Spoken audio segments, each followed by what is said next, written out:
दोस्तों आप घर ख़रीदना चाह रहे हैं और आपके पास इतने पैसे नहीं हैं कि आप जो है वो घर ख़रीद सकें या कंस्ट्रक्शन कर सकें या ज़मीन ख़रीद सकें। और आप चाहते हैं कि यार मुझे कहीं से उधार मिल जाए, लेकिन ये भी आप सोचते हैं कि यार उधार लूँगा तो उस पे सूद देना पड़ जाएगा। तो बहुत सारे क्वेश्चन जो हैं आपके होते हैं, लेकिन आज की इस वीडियो में मैं आपके इस क्वेश्चन का जवाब लेके आया हूँ कि अब आप जो है वो उधार भी ले सकते हैं और बग़ैर सूद के जो है वो कर्ज़ा ले सकते हैं बहुत ही आसान अक़सात पे। तो वेलकम टू फ्रीडम टेक, मैं हूं हसीब हसन और आज की इस वीडियो में मैं आपको बताऊंगा कि किस तरह से आप बैंक इस्लामी से बगैर सूद के कर्जा ले सकते हैं अपना घर बनाने के लिए, ज़मीन ख़रीदने के लिए या प्लॉट ख़रीदने के लिए, या घर को जो आपका है उसको तामीर करने के लिए मज़ीद। तो आज इस वीडियो में मैं आपको ये सारी चीज़ें तफसील से बताऊंगा कि कैसे आपको लोन मिलेगा, इसकी शराइत क्या होगी, इसकी डॉक्यूमेंटेशन क्या, तो सारी की सारी चीज़ें मैं आपको इस वीडियो में तफसील से और डिटेल से बताऊँगा। तो चलें वीडियो को स्टार्ट करते हैं। स्टार्ट करने से पहले मैं आपसे रिक्वेस्ट करूँगा कि अगर आपने अभी तक हमारा चैनल सब्सक्राइब नहीं किया तो सब्सक्राइब के बटन पर क्लिक कीजिएगा, साथ बेल का आइकॉन आ जाएगा, उस बेल के आइकॉन पे क्लिक करें और ऑल का ऑप्शन सेलेक्ट कर लें ताकि मेरी हर आने वाली वीडियो का नोटिफिकेशन जो है वो आपको मिलता रहे। और इसी तरह की मज़ीद वीडियोस जो है मेरे चैनल पे आप देख सकते हैं। तो अगर आपको मज़ीद कोई वीडियो अगर देखनी हो तो आप यहाँ से जो है वो देख सकते हैं, जिस पे बहुत सारी जो है वो गाड़ी अगर लेनी है तो उसके लिए भी जो है यहाँ पे बहुत सी मैंने स्कीम्स का बताया हुआ है, किस तरह से आप मुख्तलिफ बैंक से गाड़ी ले सकते हैं, घर बना सकते हैं। और इसी तरह की टेक्नोलॉजी से रिलेटेड जो है वो वीडियोज़ मेरे चैनल पर हर रोज़ आती रहती हैं। तो चलें वीडियो को स्टार्ट कर लेते हैं। तो सबसे पहले हम बैंक इस्लामी की जो है ऑफिशियल वेबसाइट के ऊपर आ जाते हैं। ये बैंक इस्लामी की ऑफिशियल वेबसाइट है, लिंक मैं डिस्क्रिप्शन में दे दूंगा, आप सिंपल इस पर क्लिक करेंगे तो आप भी इसी वेबसाइट पे आ जाएंगे। ठीक है, तो अब स्टार्ट कर लेते हैं जी। यहाँ पे देख लें कि आप अगर ख़रीदना चाहते हैं तो उसके लिए भी है, कंस्ट्रक्शंस के लिए भी है, रेनोवेशन के लिए भी है, रिप्लेसमेंट के लिए भी है। तो आप ये सारी चीज़ें जो है यहाँ से ले सकते हैं कि आपने अगर घर ख़रीदना है, उसकी कंस्ट्रक्शन करनी है, मतलब एक सिंगल स्टोरी या डबल स्टोरी बनवानी है तो उसके लिए भी कर्जा ले सकते हैं। रेनोवेशन करवानी है, मीर रंग रोगन करवाना है, दरवाजे वगैरह लगाने हैं, तो इस तरह उधर से भी ले सकते हैं। रिप्लेसमेंट भी कर सकते हैं कि मतलब घर को जो है एक बेच के दूसरा लेना चाह रहे हैं तो उस तरह से भी आप कर सकते हैं। तो हम सबसे पहले आप परचेज़ की बात करेंगे। अगर आपने घर ख़रीदना है तो उस पर हम पढ़ लेते हैं। तो फीचर्स पे क्लिक करेंगे। फीचर क्लिक करने के बाद हम देख लेते हैं कि जो है वो इस पर क्या क्या चीज़ें हैं, कितने अरसे में आपने चीज़ें वापस करनी है, क्या क्या सारी चीज़ें। तो हम डिटेल से इसको देख लेते हैं। तो यहाँ पे पहला चीज़ आ गई है फाइनेंसिंग टेन्योर जो है कितना है, कि आप जो है कर्ज़ा जितना भी लेंगे अब वो जो है आप 2 साल से लेके 25 साल के अंदर अंदर आपको वापस करना होगा। तो ये मेरे ख्याल काफ़ी ज़्यादा अरसा बन जाता है, आप आसानी से इसको लौटा सकते हैं जितना भी आप कर्ज़ा लेंगे। उसके बाद फाइनेंसिंग रेंज है वो कितनी है इनकी, ये 2 लाख से लेके आप 1.5 करोड़ रुपए तक का जो है वो कर्ज़ा ले सकते हैं घर के लिए। तो ये भी बहुत ज़्यादा है, आप आसानी से बड़े से बड़ा घर भी ले सकते हैं और छोटे से छोटा घर भी आसानी से ले सकते हैं। बैंक इन्वेस्टमेंट रेशो जो होती है वो ऐसा होता है कि बैंक इन्वेस्टमेंट रेशो का मैं थोड़ा सा आपको बता देता हूँ ब्रीफ से, कि बैंक जो है वो इन्वेस्टमेंट रेशो होती है कि मतलब कुछ पैसे आपने देने होते हैं, कुछ बैंक ने देने होते हैं। तो उस तरह से जो है आप फिर उसको कर सकते हैं। मिसाल के तौर पर मैं आप मिसाल देता हूँ, आपको समझ आ जाएगी कि अगर जैसे अभी यहाँ पे लिखा हुआ है मैक्सिमम अप टू 70% जो है वो सैलरीड के लिए है और मैक्सिमम अप टू 70 एसईपी के लिए। ठीक है, डॉक्टर, इंजीनियर, आर्किटेक्चर, उनमें उसमें ये शामिल हो जाता है। तो उसमें 70% का मतलब ये है कि अगर मिसाल दे रहा हूँ कि 1 लाख रुपए का घर है, ठीक है, चलो 1 करोड़ का कर लेते हैं। 1 करोड़ का अगर घर है तो उसमें 70 लाख रुपए जो है वो बैंक देगा और बाकी 30 लाख रुपए जो हैं वो आपने देने होंगे। तो इस तरह से जो है ये इसका होता है कि जी 70% जो है वो बैंक इन्वेस्टमेंट करेगा। जो भी जितनी भी प्राइस का आप घर लेंगे उसका 70% जो है वो बैंक देगा और बाकी 30% जो है आपने उसी टाइम देना होता है, लेकिन किस्तें तो फिर वो आप जहरी बात बाद में देते रहेंगे।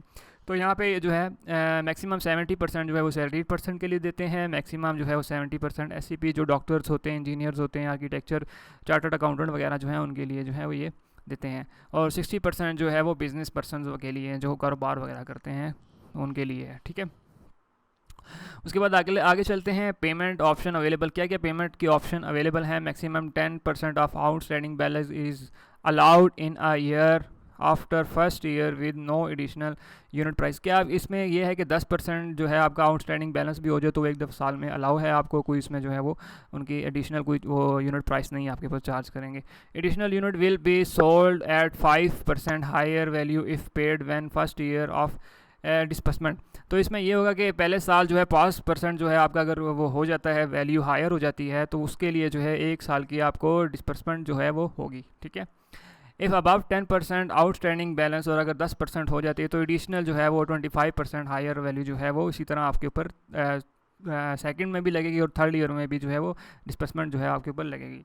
तो इफ़ अबव 10% है तो उसमें जो है उसके ऊपर 1.5 है, और आफ्टर 5 ईयर है उसके बाद कोई भी जो है आपके ऊपर नहीं होगी। तो ये आसानी से जो है आप इस तरह से पेमेंट ऑप्शंस भी इनके पास अवेलेबल हैं इस तरह के। ठीक है, तो आगे ये इनका बताया हुआ है कि जी मुस्कान क्या चीज़ है, तो उसके बारे में जो है इन्होंने थोड़ा डिटेल बताया। अब आगे हम क्योंकि एक एक चीज़ अगर हम पढ़ने लग जाएंगे तो वीडियो बहुत लंबी हो जाएगी, लेकिन जो मैं आपको जो आपके काम की चीज़ें हैं वही मैं आपको बताऊंगा। अब इनमें बेनिफिट्स क्या क्या दे रहे हैं, तो वो है क्विक प्रोसेसिंग है कि आप जो है जैसे ही जाएंगे अप्लाई करेंगे तो जल्द से जल्द जो है आपको वो फाइनेंसिंग मिल जाएगी, पैसे मिल जाएंगे। फाइनेंसिंग आप अप टू 50% टू 70% है कि आप कम से कम जो है 50% करवा सकते हैं, 70% जो है वो आप जो है प्रॉपर्टी का बैंक से ले सकते हैं। फाइनेंसिंग लिमिट जो है वो मैं आपको ऑलरेडी बता गया हूँ, 1.5 करोड़ रुपए जो है आप ले सकते हैं। टेन्योर 25 साल ही है। Flexible to make partial payments, इसमें फ्लेक्सिबिलिटी भी है कि आप पार्शल पेमेंट्स भी कर सकते हैं। पार्शल पेमेंट्स का मतलब ये होता है कि आप ज़्यादा कम भी कर सकते हैं, मतलब हर महीने की जो है आप पार्शली भी दे सकते हैं, मुख्तलिफ कीमत दे सकते हैं। मतलब आप फिक्स्ड नहीं रखना चाहते तो आप पार्शल भी कर सकते हैं। फ्लेक्सिबल अफोर्डेबल इंस्टॉलमेंट्स जो हैं वो भी इसमें अवेलेबल हैं। क्लबिंग ऑफ फैमिली, तो सबसे इंपॉर्टेंट और सबसे ज़बरदस्त फीचर है वो clubbing of the family income है। कि इसका मतलब ये है कि अगर आप जो हैं इनकी अभी आगे हम जब देखेंगे कि एलिजिबिलिटी क्राइटेरिया, तो उसमें अगर तनख्वाह ज़्यादा होगी ना तो उसके लिए जो है मसला हो जाता है कि यार अगर किसी के मिसाल के तौर पर ये मांग लेते हैं जी 50,000 तनख्वाह, तो आपकी 50,000 नहीं है, तो आप कहेंगे यार मेरी तो 50,000 नहीं है। तो उस सूरत में जो है आप अपनी वाइफ को जो है इंक्लूड कर सकते हैं, अपने बेटे को बेटी को इंक्लूड कर सकते हैं क्लबिंग के अंदर। क्लबिंग का मतलब उनकी तनख्वाह भी मिला के आपकी तनख्वाह अगर 50 बन जाती है तो तब भी आप अहल हैं। तो उसके बाद नो नेगेटिव एरिया, के इसका कोई नेगेटिव एरिया शेरिया कुछ भी नहीं है, कोई ऐसी चीज़ नहीं है जो आपसे छुपाई जाए, ठीक है। उसके बाद हाउ इट वर्क्स में अगर हम क्लिक करें तो ये सारा का सारा बता देते हैं कि जी शरई तौर पे किस तरह से ये एक है। सारी चीज़ें आपको इसमें शरई के मुताबिक बताया हुआ है इनको डिटेल से कि ये बगैर सूद से पाक है और इसमें ऐसा कुछ भी नहीं है। तो यहाँ से अगर आप पढ़ना चाहें तो वो सारा पढ़ सकते हैं। उसके बाद फतवा भी इन्होंने यहाँ पे दिया हुआ है, अगर आप फतवा भी देखना चाहते हैं तो आप इनका फतवा इस पर क्लिक करेंगे तो आपके सामने जो है इनका फतवा भी जो है वो आ जाएगा, जिसके ऊपर जार मुफ्ती हज़रात ने सिग्नेचर किए होते हैं और फतवा दिया होता है कि जी बिल्कुल ये सूद के बगैर है और हलाल है।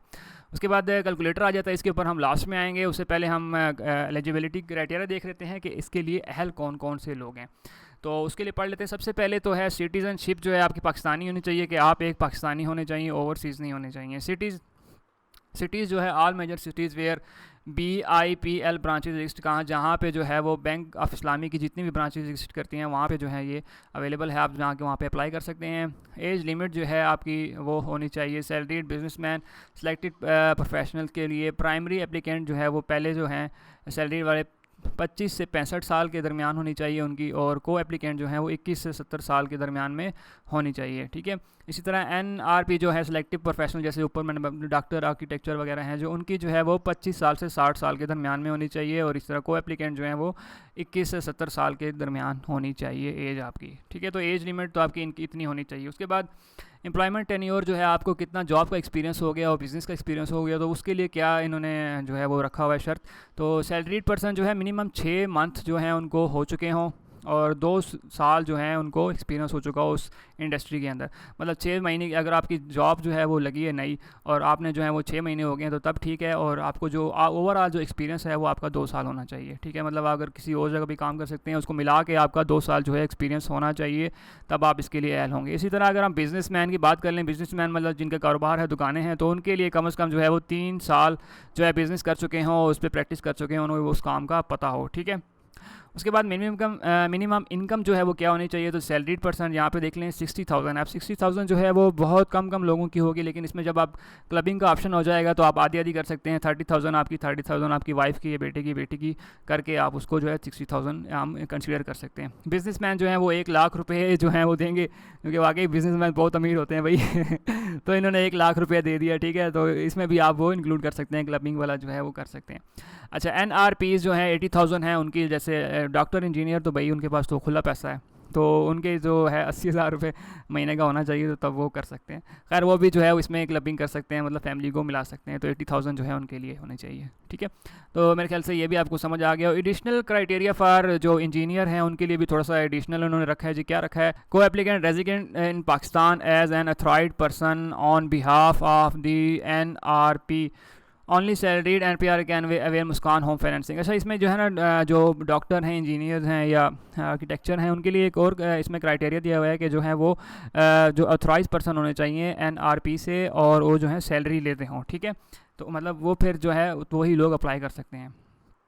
उसके बाद BIR जो है इसमें 50% और 70% है, वही जैसे मैंने आपको ऑलरेडी बता चुका हूँ कि कम से कम 50% ज़्यादा से ज़्यादा 70% जो है वो इंक्लूड होगा। आगे डॉक्यूमेंट में पढ़ लेते हैं कि कौन कौन से डॉक्यूमेंट जो हैं वो आपको रिक्वायर्ड होंगे। तो जनरल में सबसे पहले बड़े जो ज़्यादा डॉक्यूमेंट्स मतलब जो दोनों के लिए चाहिए होंगे, सैलरीड के लिए भी और बिजनेसमैन के लिए, तो वो कौन कौन से हैं। तो पहले तो CNIC चाहिए होगा दोनों को, ठीक है। उसके बाद 2 पासपोर्ट साइज़ फ़ोटोग्राफ चाहिए होंगे। कंप्लीट फुल एप्लीकेशन फॉर्म, ये जो आपको बैंक से मिल जाएगा, वो आपको होना चाहिए। और copy of last 6 month paid utility bills जो हैं वो आपके पास होने चाहिए।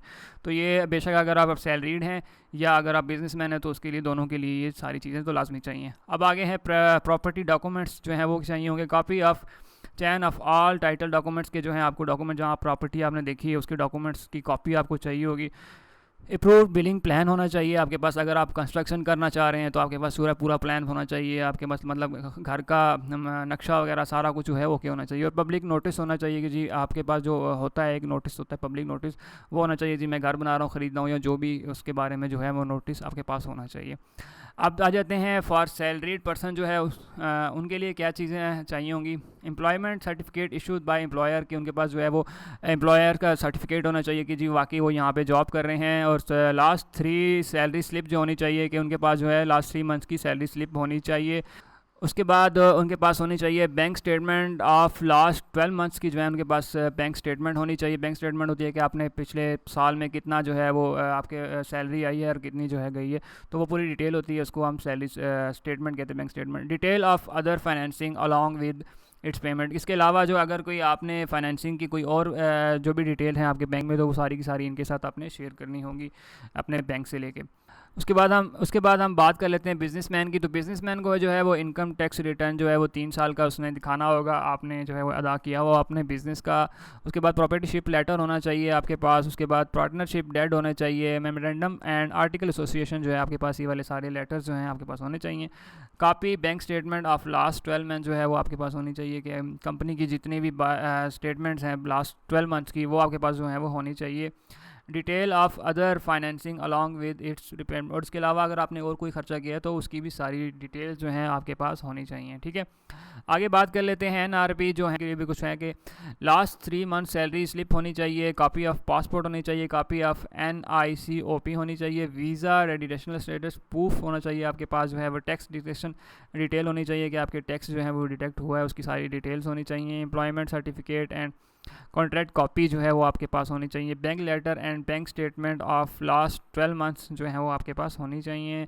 2 passport size coloured photograph of applicant और को एप्लीकेंट दोनों की होनी चाहिए। All the above mention documents relating to NRP should be duly attested by Pakistani consulate, कि आपने जो है वो सारे डॉक्यूमेंट्स जो हैं वो अटेस्ट करवाने होंगे पाकिस्तानी कौंसलेट से। तो ये सारी की सारी जो डॉक्यूमेंट्स चाहिए होंगे तो ये आपके पास जो हैं वो होने चाहिए।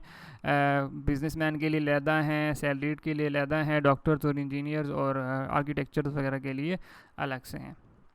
तो आप ये चीज़ें जो हैं वो कर सकते हैं। उसके बाद आ जाता है कि अप्लाई करने का तरीका किस तरह होगा। तो आपने सिंपल ये जो नीचे आपको नज़र आ रहा होगा अप्लाई नाउ का बटन है, इस पर आप क्लिक करेंगे, आपके सामने जो है वो ये आ जाएगा फॉर्म। आपने यहाँ पे नाम लिखना है, अपना फ़ोन नंबर लिखना है, यहाँ पे अपना सिटी लिखना है, ईमेल एड्रेस अगर लिखना चाहें तो लिख सकते हैं, वरना ज़रूरत नहीं है।